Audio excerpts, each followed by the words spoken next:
आज के इस वीडियो लेक्चर में हम जानेंगे मैग्नेटोस्टैटिक्स के बारे में। तो ये एक इंट्रोडक्टरी लेक्चर है मैग्नेटोस्टैटिक्स के बारे में। इसमें हम कोई भी डेरिवेशन नहीं करेंगे, इसमें हम सिंपल बात करेंगे कि कैसे ये मैग्नेटोस्टैटिक्स की ओरिजिन है, उसकी कैसे डिस्कवरी हुई, कुछ फिनोमिनस के बारे में और अंडरस्टैंड करेंगे कि मैग्नेटिक फील्ड का बिहेवियर को हम कैसे समझ सकते हैं।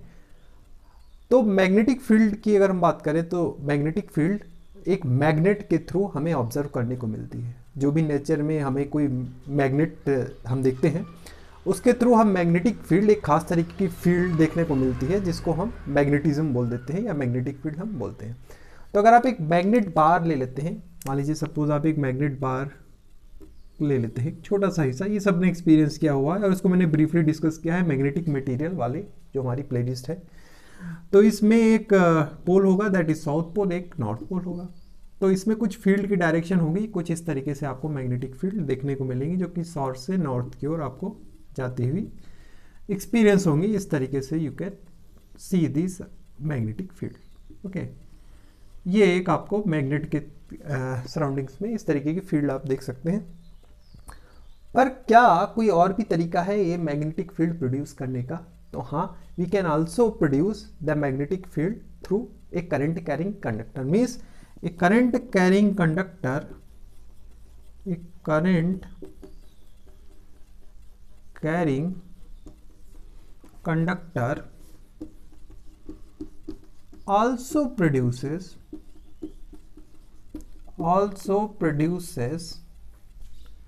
magnetic field,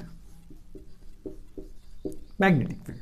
ठीक है, तो ये मैग्नेटिक फील्ड किसने ऑब्जर्व की सबसे पहले? तो ये मैग्नेटिक फील्ड की कोई करंट कैरिंग कंडक्टर कोई मैग्नेटिक फील्ड प्रोड्यूस करता है, ये काफ़ी पहले 1800 के आसपास कुछ लोगों ने इस पर एक्सपेरिमेंट करना स्टार्ट किया और 1820 में ऑरस्टेड ने इस पर कई सारे एक्सपेरिमेंट से इन्होंने ये कंक्लूड कर लिया फाइनली कि अगर किसी वायर में करंट फ्लो हो रहा है तो उसके अराउंड आपको मैग्नेटिक फील्ड ऑब्जर्व करने को मिलेगी। तो वो क्या एक्सपेरिमेंट था ऑरस्टेड का, उसके बारे में चलिए हम थोड़ी सी पढ़ाई करते हैं कि वो एक्सपेरिमेंट क्या था, उसके रिजल्ट क्या थे और किस टाइप के वायर में यानी करंट का डायरेक्शन कैसा हो तो उसमें मैग्नेटिक फील्ड कैसी होगी। ओके, तो इसके लिए हम पढ़ते हैं ऑरस्टेड का एक्सपेरिमेंट।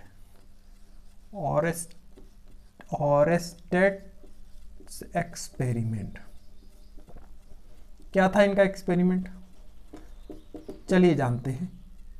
तो इन्होंने क्या किया, हमें पता है कि अगर हम मैग्नेटिक फील्ड को कैसे ऑब्जर्व कर सकते हैं तो compass is a very good way to understand the magnetic field. तो इन्होंने एक मैग्नेटिक नीडल ली और एक मैग्नेटिक नीडल, मान लीजिए ये एक मैग्नेटिक नीडल है, आप सबने इसको एक्सपीरियंस किया होगा। तो मैग्नेटिक नीडल में दो पोल होते हैं, एक साउथ बताता है और एक नॉर्थ। नॉर्थ वाले पे कुछ निशान होता है, कोई डॉट जैसा या कुछ एरो बनाता है, तो ये नॉर्थ के डायरेक्शन में आपको शो करेगा। ये कुछ नीडल है और ये नीडल आपकी साउथ नॉर्थ में स्टेबल रहती है।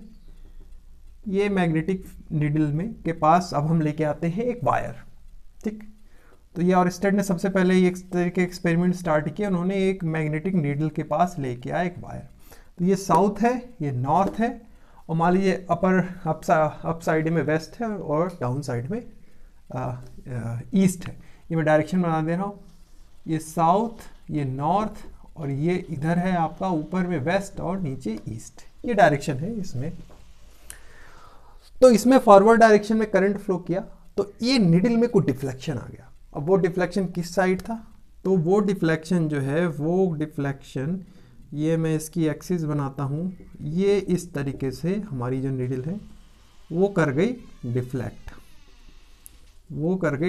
किस डायरेक्शन में डिफ्लेक्ट कर गई? वेस्ट डायरेक्शन में ये डिफ्लेक्ट कर गई। तो इधर नहीं लिख देते, इधर लिख लेते हैं डिफ्लेक्टेड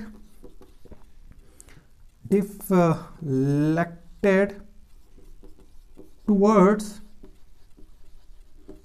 वेस्ट। ठीक है, ये ऑब्जर्वेशन करने को मिली कि मैग्नेटिक नीडल थी वो वेस्ट डायरेक्शन में डिफ्लेक्ट कर गई।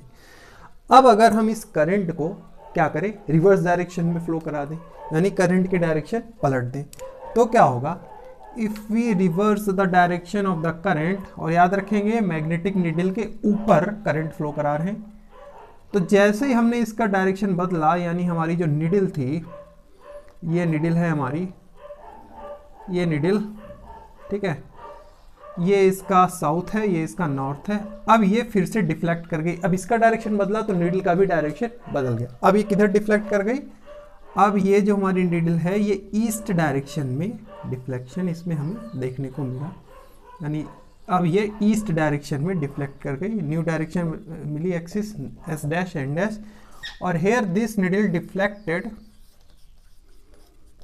टुवर्ड्स ईस्ट, ईस्ट की डायरेक्शन में हमें देखने को मिला ये डिफ्लेक्शन। अच्छा, साथ ही साथ इन दो एक्सपेरिमेंट के साथ साथ अब क्या करें, इस वायर को नीचे लेके आए, यानी जो हमारी नीडल है उसके नीचे अगर हम वायर को लेके आए तो देखें क्या होता है। तो इस बार नीडल को, ये नीडल है, ठीक है, ये नीडल बना देते हैं, ये नीडल बना देते हैं, ठीक है, ये नीडल का साउथ और ये नॉर्थ। अब इस बार हम वायर लेके आए, डायरेक्शन सेम है वायर का, फॉरवर्ड डायरेक्शन में, ठीक है, फॉरवर्ड डायरेक्शन में इसमें करंट फ्लो कर रहा है, और ये हमारी नीडल है। तो जैसे ये नीडल इस बार हमने इस वायर को नीचे रखा, नीडल को ऊपर रखा, तो क्या होगा, इसमें फिर से डिफ्लेक्शन आएगा। अब ये डिफ्लेक्शन इसमें क्या होता, ये वेस्ट की तरफ डिफ्लेक्ट कर गई थी, अब ये जो नीडल है हमारी ये किधर डिफ्लेक्ट करेगी, ईस्ट की तरफ डिफ्लेक्ट करेगी, यानी इसका जो डिफ्लेक्शन होगा वो वेस्ट की तरफ ना जाके इट डिफ्लेक्ट्स टुवर्ड्स ईस्ट। अब ये ईस्ट की तरफ डिफ्लेक्ट कर गई, ठीक है, बस वायर का डायरेक्शन सेम था, पर वायर को हमने नीचे रख दिया, उससे भी फर्क हमें देखने को मिला, यानी this time it deflected towards east. और सिमिलरली अब इस बार वायर का फिर से डायरेक्शन बदल दें, तो इस बार क्या होगा, अब पहले रखते हैं नीडल, नीडल के नीचे लेके आएंगे वायर, ये नॉर्थ है नीडल का, ये साउथ है, और वायर में फ्लो कराया करंट रिवर्स डायरेक्शन में, तो नीडल का डायरेक्शन बदल गया, इस बार ये ईस्ट न जाके किधर चली गई, फिर से चली गई ये वेस्ट में, नॉर्थ जो इसका वो था पोल, वो वेस्ट डायरेक्शन में हमारा डिफ्लेक्ट कर, यानी डिफ्लेक्टेड टुवर्ड्स वेस्ट। तो ये कुछ रिजल्ट देखने को मिले और स्टडी के एक्सपेरिमेंट में कि नीडल जो है, मैग्नेटिक नीडल, वो वायर, करंट कैरिंग वायर के अराउंड इस तरीके से डिफ्लेक्ट हुई। तो इससे और स्टडी ने फाइनली ये कंक्लूड किया कि current carrying wire basically produces magnetic field, और वो मैग्नेटिक फील्ड बेसिकली जो है वो किसकी वजह से है, that's constant flow of charges, constant flow of charges, and that study basically comes under this chapter that we called magnetostatics, magnetostatics, ठीक है। अब चलिए जानते हैं कि ये मैग्नेटोस्टैटिक्स में बेसिकली हम क्या कंसीडर करते हैं and how it's different from electrodynamics. तो देखते हैं, यानी अगर आप बात करते हैं किसकी, स्टेशनरी चार्जेस के बारे में बात करते हैं, अगर आप स्टेशनरी चार्जेस, तो स्टेशनरी चार्जेस जो है that is basically we consider it charge at basically at rest with respect to an observer. तो इस केस में जो इलेक्ट्रिक फील्ड होगी, basically electric field is constant, electric field is constant, और इस स्टडी को हम कंसीडर करते हैं इलेक्ट्रोस्टैटिक्स में, यानी स्टैटिक इलेक्ट्रिक फील्ड, ओके। वहीं पे अगर हम बात करें स्टडी करंट के बारे में, स्टडी करंट यानी study current means constant flow of charges, basically study current का मतलब है कि कांस्टेंट फ्लो ऑफ चार्ज, यानी कोई फ्लक्चुएशन नहीं है करंट में।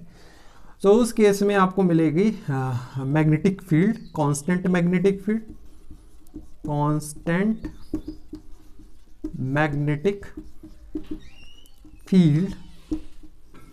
और इस कांस्टेंट मैग्नेटिक फील्ड को ही हम कहते हैं मैग्नेटोस्टैटिक्स, मैग्नेटोस्टैटिक्स। ओके, सो ये दो टाइप की फील्ड हम देख सकते हैं, इलेक्ट्रोस्टैटिक और मैग्नेटोस्टैटिक्स। बाद में मैक्सवेल्स ने इन दोनों को यूनिफाई करके बता दिया कि ये दोनों अलग अलग नहीं है, दीज आर यूनिफाइड, और उसके बेसिस पे उन्होंने इलेक्ट्रोडायनेमिक्स बेसिकली फिनोमेना बताया जिसमें दोनों ही फील्ड आ जाती हैं, और वो कंप्लीट थ्योरी है इलेक्ट्रोस्टैट और मैग्नेटोस्टैट्स की। वी कैन से दैट कि complete theory of electric charges electrodynamics bye Maxwell. तो ये बात है। इलेक्ट्रोस्टैटिक्स में हमने बेसिकली जैसे कि कूलोम्स लॉ और गॉस लॉ डिराइव किए थे और उसकी एप्लीकेशंस देखी थी, उसी तरह मैग्नेटोस्टैटिक्स में हमें देखने को मिलते हैं बायोट-सवार्ट लॉ और एम्पियर्स लॉ और इनकी एप्लीकेशन। इतना ही है बस मैग्नेटोस्टैटिक्स में।